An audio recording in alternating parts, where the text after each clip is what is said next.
Hi friends. आज के session में हम लोग देखेंगे कि अगर हमें किसी को ईमेल सेंड करना है तो हम लोग ईमेल कैसे सेंड कर सकते हैं। तो ईमेल सेंड करने के लिए हम लोग एक ब्राउज़र ओपन करेंगे। तो हम लोग जो अभी यहाँ पे जो ब्राउज़र यूज़ कर रहे हैं उसका नाम है क्रोम, गूगल क्रोम। तो इस पर क्लिक करेंगे और ये मेरा ब्राउज़र ओपन हो गया। यहाँ पे मैं एक्चुअली ये जो गेस्ट मोड है वो सिलेक्ट कर रहा हूँ और फिर यहाँ पे जो है मैं वेबसाइट का नाम डालूंगा www.gmail.com और प्रेस करूंगा एंटर। यहाँ पे मुझे वो एक्चुअली आईडी पूछ रहा है लॉगिन करने के लिए, तो मैं मेरा आईडी डाल देता हूँ यहाँ पे।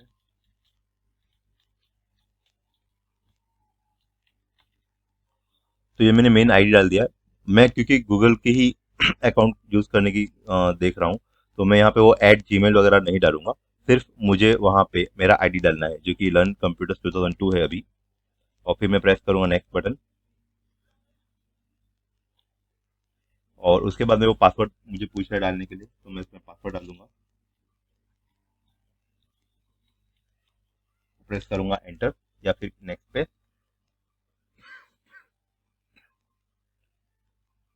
ये मेरा अकाउंट जो है वो ओपन हो गया है। अब आप यहाँ पे देखेंगे कि ये जो है एक्चुअली जो लेफ्ट साइड में दिख रहा है ये मेरे एक्चुअली सेक्शन है, जिसमें मेरा इनबॉक्स है, जो मेरे मेल्स आते हैं वो, जो मैंने मेल्स सेंड किए हैं ये उसके बारे में है, जो मैंने मेल्स क्रिएट किए हैं बनाए हैं लेकिन अभी तक भेजे नहीं है वो, और काफ़ी बहुत सारे ऑप्शन है। इसी में यहाँ पे देखेंगे जैसे बिन है, जो थ्रेश भी बोलते हैं इसको, यानी कि अगर मेरा कोई मेल है जो मुझे काम का नहीं लगता और मैं डिलीट करता हूँ तो वो यहाँ पे आ जाएगा बिन में। फिर जो मेल है जो मुझे बहुत परेशान कर रहे हैं, अनवांटेड मार्केटिंग वगैरह, तो स्पाम में हम लोग डाल सकते हैं। तो ये भी हम लोग देखेंगे कैसे उसको यूज़ करते हैं। तो यहाँ पे देख लेते हैं। तो ये एक्चुअली जो दिखा रहा है किसने मेल भेजा है उसके नाम यहाँ पे आते हैं। यहाँ पे जो ये सब्जेक्ट है और यहाँ पे जो ये है डेट। फाइन, इसको मैं बड़ा कर देता हूँ। ओके। तो अब क्या करेंगे, सबसे पहले जो है एक्चुअली हम लोग एक नया मेल कंपोज करेंगे, मतलब क्रिएट करेंगे। तो नया मेल कंपोज करने के लिए, क्रिएट करने के लिए आपको इस पर क्लिक करना है। फिर यहाँ पे पूछ रहा है कि ये जो मेल है आपको वो किसको सेंड करना है। तो आप यहाँ पे डालिए कि मेल आपको किसको सेंड करना है।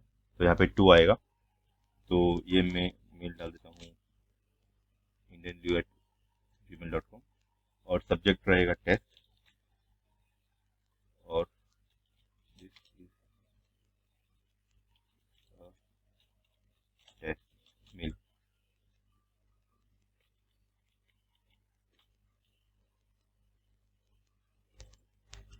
तो यहाँ पे क्या आप देखा कि यहाँ पे जो है एक्चुअली जिसको मेल भेजना है उसका नाम आता है टू, उसका ईमेल एड्रेस यानी कि, बराबर है। तो यहाँ पे जो ईमेल एड्रेस है हम लोगों ने जो यूज़ किया है वो था indian@gmail.com। एक बार फिर देख लेते हैं, indian@gmail.com।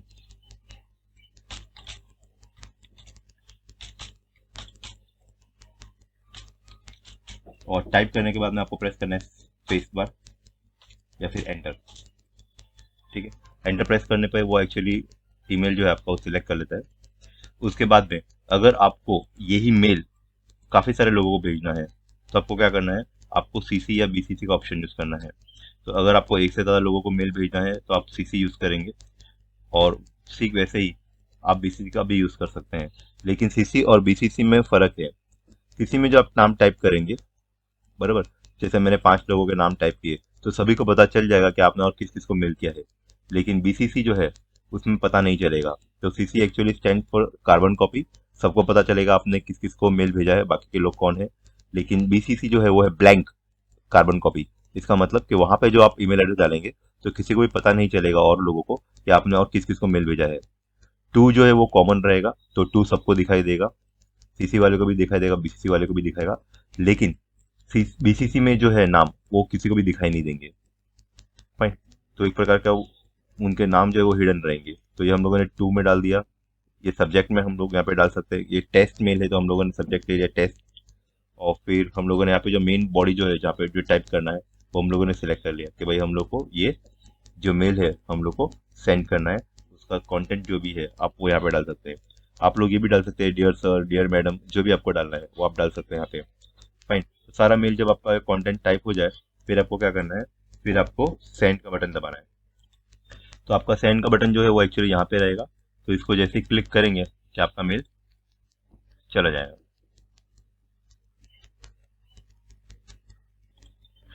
अब जो मेल गया है वो हम लोग देखेंगे कि सामने वाला पर्सन को मिला है कि नहीं, कैसे क्या है। तो हम लोग जा रहे हैं और एक अकाउंट ओपन कर रहे हैं जो इसको भेजा है। तो ये सेकंड मेरा अकाउंट है। तो इसके अंदर ये देखिए एक मेल आया है मुझे, this is a text mail करके। फाइन। तो इसको मैं देख लेता हूँ कैसे क्या है। तो इसके ऊपर मैं क्लिक कर रहा हूँ। क्लिक करने के बाद में यहाँ पे मुझे देखिए क्या दिखा रहा है कि this is a text mail.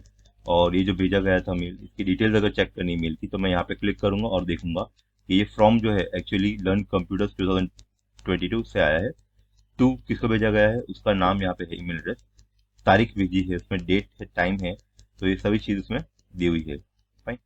अच्छा, अब इसको आपको अगर रिप्लाई करना है तो आप यहाँ से जो है प्री टाइप जो टेक्स्ट है आप वो सिलेक्ट कर सकते हैं, मैसेजेस। अगर आपको अपना पर्सनल रिप्लाई करना है तो आप यहाँ पे रिप्लाई भी कर सकते हैं। और ये मेल आपको लगता है कुछ ऐसा है, कुछ डिटेल्स जो आपको फॉरवर्ड करने हैं, जैसे आप व्हाट्सएप पे फॉरवर्ड करते हैं, तो आप ये फॉरवर्ड बटन भी दबा सकते हैं।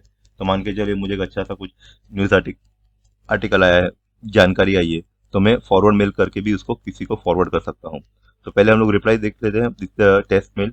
तो मैं रिप्लाई करूंगा और यहाँ पे बोलूंगा ओके गॉट इट। ठीक है, मुझे समझ में आ गया। और फिर ये करने के बाद में जब मैं सेंड पे क्लिक करूंगा तो ये मेल यहाँ से चला जाएगा, रिप्लाई हो जाएगा। अब मान के चलिए मुझे नया मेल कंपोज करना है, तो मैं न्यू मेल पे जा रहा हूँ और यहाँ पे डाल रहा हूँ मैं लर्न कंप्यूटर्स का ईमेल एड्रेस। एक बार जब आप मेल अगर किसी को सेंड कर देते हैं ना, तो ये मेल जो है एक्चुअली वो स्टोर कर लेता है। तो आपको बार बार टाइप करने की जरूरत नहीं पड़ती, आपको सिर्फ सिलेक्ट करना पड़ता है। ठीक है। सब्जेक्ट लाइन में ये क्या है, तो please come for the birthday party. ठीक, इन्विटेशन भेज रहे हैं हम लोग। और फिर जो भी आपको यहाँ पे मैसेज डालना है आपको टाइप कर सकते हैं। ठीक है, तो मैं यहाँ पे टाइप कर रहा हूँ बर्थडे पार्टी। अब जो बर्थडे पार्टी है ये एक्चुअली मुझे थोड़ा बड़ा करना है, तो मैं इसको सिलेक्ट करूंगा। और मैं सिलेक्ट करने के बाद में इसका फॉन्ट चाहूँ तो मैं फॉन्ट चेंज कर सकता हूँ। इसका जो साइज है फॉन्ट का वो चेंज कर सकता हूँ। या बोल्ड करना है तो मैं बोल्ड कर सकता हूँ इसको, अंडरलाइन कर सकता हूँ। इसका जो फॉन्ट का कलर है वो मैं चेंज कर सकता हूँ। तो मैं काफ़ी सारे इसमें मेरे पास वेराइटी है। फाइन। तो ये देखिए, तो मैंने फॉन्ट साइज चेंज किया, bold italic, font colour change किया। इसका अलाइनमेंट भी चेंज कर सकता हूँ, जैसे मुझे सेंटर में रखना है या फिर राइट में रखना है तो वो मैं सब कर सकता हूँ। या फिर वापस मैं लेफ्ट में लेना चाहता हूँ तो लेफ्ट में भी ले सकता हूँ मैं। उसके बाद में यहाँ पे मुझे और क्या दे रहा है, अगर बुलेट से नंबरिंग देना है, मेरे पास कुछ बातें हैं जो मुझे बतानी है, तो मैं यहाँ पे मेंशन कर सकता हूँ। तो लेट्स से फॉर एग्जांपल कुछ, और मुझे इनको नंबरिंग करना है, बुलेट्स करना है ये कुछ चीज़ों को, तो मैं सिलेक्ट करूंगा और फिर मैं इनको नंबरिंग कर देता हूँ, ये 1 2 3। और अगर नंबरिंग नहीं करना है, बुलेट्स करना है, तो मैं इनको बुलेट्स भी कर सकता हूँ। लेकिन कुछ भी करने के लिए आपको जो टेक्स्ट है उनको सिलेक्ट करना पड़ेगा। तो ये आपका टेक्स्ट सिलेक्ट हो गया है और बुलेट्स कर दिया है, एक बार नंबरिंग करके देख लिया हम लोगों ने। फाइन। अगर ये सारा फॉर्मेटिंग आपको निकाल देना है तो आप निकाल के इसके ऊपर क्लिक करेंगे तो सारा फॉर्मेटिंग निकल जाएगा।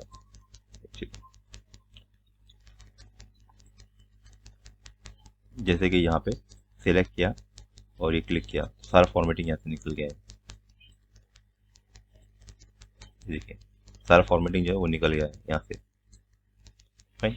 तो ये हम लोगों ने काफ़ी सारी चीज़ें देखी इसमें से ऑप्शन। ये सारा जो है एक्चुअली फॉर्मेटिंग के अंदर है। आपको अगर कोई फाइल अटैच करनी है तो आप फाइल भी अटैच कर सकते हो। तो फाइल में क्या अटैच कर सकते हैं, आपका कोई भी वर्ड, एक्सेल, पावरपॉइंट का डॉक्यूमेंट अटैच कर सकते हो। आप इसमें से कोई भी फोटो फाइल अटैच कर सकते हो, कोई वीडियो फाइल अटैच कर सकते हो, कोई साउंड फाइल जो है सॉन्ग वो भी अटैच कर सकते हो।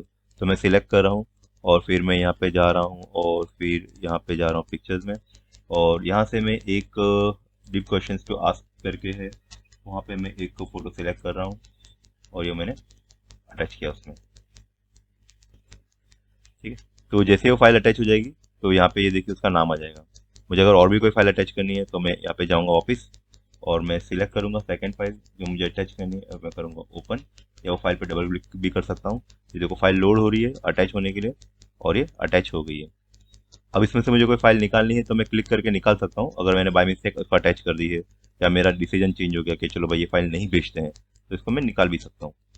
तो ये एक फाइल मुझे भेजनी है तो ये मैंने फाइल अटैच कर दी है।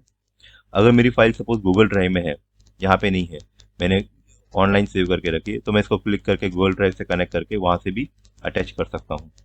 तो ये काफ़ी सारे ऑप्शन है फाइल्स को अटैच करने के, हम लोगों ने देखा। और ये सब हो जाने के बाद में फिर आपको जो अगर इसको सेंड करना है तो आप सेंड पे क्लिक कर सकते हैं, और जैसे सेंड पे क्लिक करेंगे तो मेल चला जाएगा।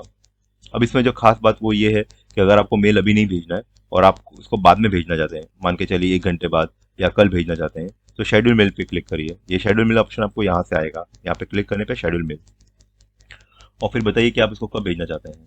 तो यहाँ पे ऑलरेडी कुछ प्री डिफाइंड टाइम है, आप वो सिलेक्ट कर सकते हैं। अगर इसमें से आपको सिलेक्ट नहीं करना है तो आप खुद भी बता सकते हैं कि आपको क्या टाइम डालना है। तो यहाँ पे मैं सिलेक्ट कर रहा हूँ कि मुझे चलो ये आज भेजना है या फिर मुझे ये कल भेजना है, ठीक है, 1 अप्रैल, फाइन। और ये मैं कल भेजना चाहता हूँ सुबह 9 बजे, फाइन। तो ये 9 AM डाल दिया मैंने, और फिर शेड्यूल सेंड। तो ये कल जो मेल है अभी सुबह 9 बजे निकलेगा, फाइन। अभी नहीं निकलेगा, शेड्यूल मेल आप देख सकते हैं इसका मार्किंग, फाइन। और सारे जो शेड्यूल मेल होंगे आपके वो अलग से सेक्शन में इकट्ठे होंगे, यहाँ पे देखेंगे आप। तो यहाँ पे आप ये देखिए शेड्यूल मेल यहाँ पे आ गया, ये शेड्यूल मेल है, फाइन। अगर इसको ओपन करेंगे क्लिक करके तो ये मेल आपका ओपन हो जाएगा, फाइन। ये अटैचमेंट जो अटैच किया था, अगर इसको कैंसिल करते हैं आप, सपोज मैं यहाँ पे कैंसिल करता हूँ, तो क्या होगा, ये जो मेल है आपका जो शेड्यूल किया गया है वो कैंसिल हो जाएगा।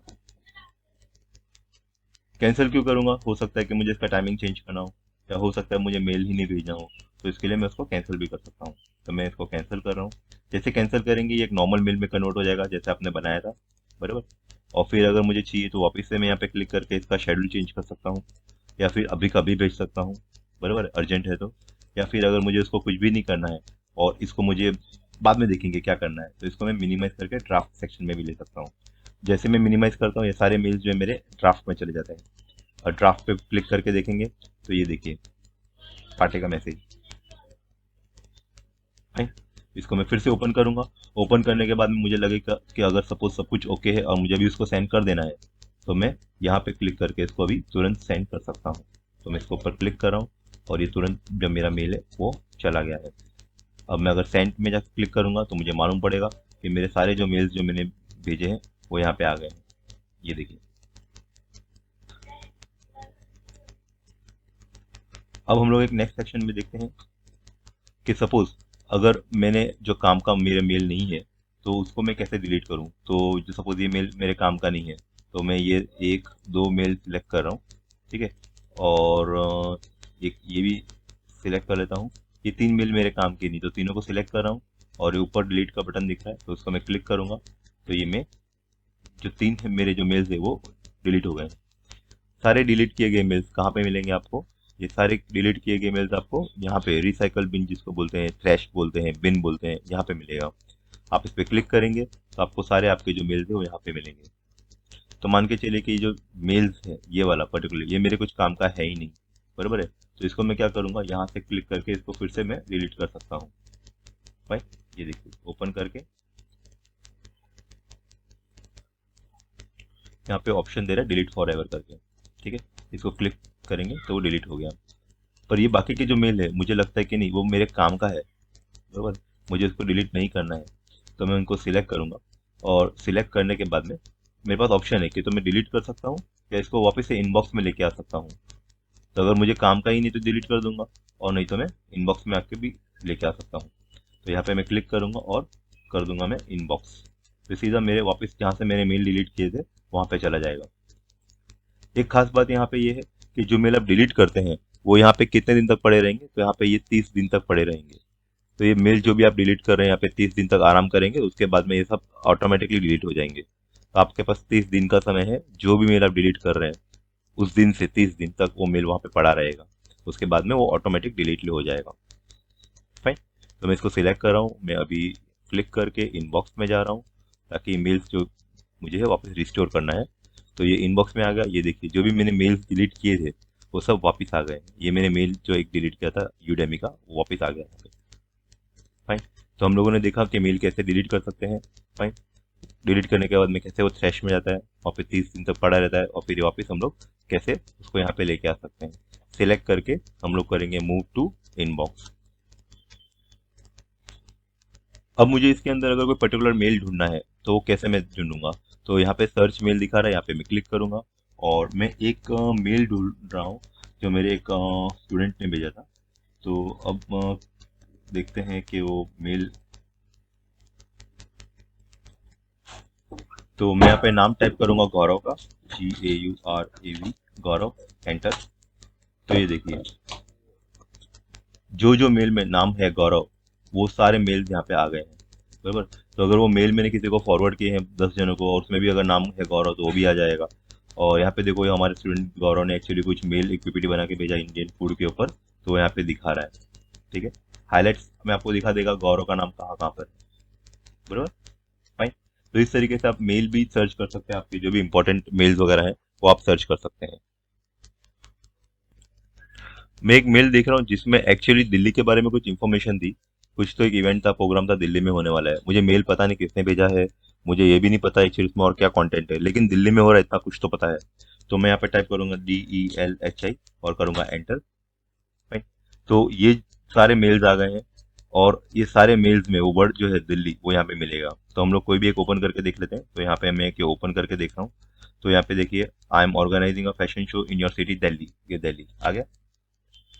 तो एक बहुत ही अच्छा ऑप्शन है सर्च का, जो आपको मेल है बहुत ही फटाफट सर्च करके देता है। तो आप सर्च में जो आपका सेंडर है उसका नाम डाल सकते हैं। आपको अगर कोई कीवर्ड अगर पता है वो मेल किसके बारे में, आप वो डाल सकते हैं। तो आपको ये मेल फटाक से सर्च करके दे देगा। लॉगिन करने के बाद में जब सारा काम आपका पड़ जाए ईमेल वगैरह सेंड करके, और फिर आपको जब लॉग आउट करना हो तो बहुत ही ज़रूरी है कि आप लॉग आउट कैसे करेंगे। फाइन। तो आपको यहाँ पे क्लिक करना है और यहाँ पे साइन आउट करना है, ये बहुत ही ज़रूरी है। नहीं तो आपका ईमेल जो है और कोई भी एक्सेस कर सकता है अनवांटेडली। तो आपको जैसे लॉगिन किया है वैसे लॉग आउट करना है, बराबर है।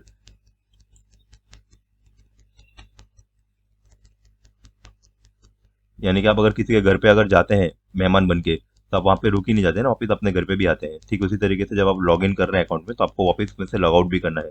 आप बैंक भी जाते हैं तो वापस बैंक से वापस आ जाते हैं ना, तो ठीक उसी तरीके से आपका अकाउंट यूज करने के बाद में आपको वापस बाहर आ जाना है। ठीक है, अगर बाहर नहीं आएंगे तो गड़बड़ काम हो जाएगा। आशा है आपको ये सारे कॉन्सेप्ट समझ में आ गए होंगे।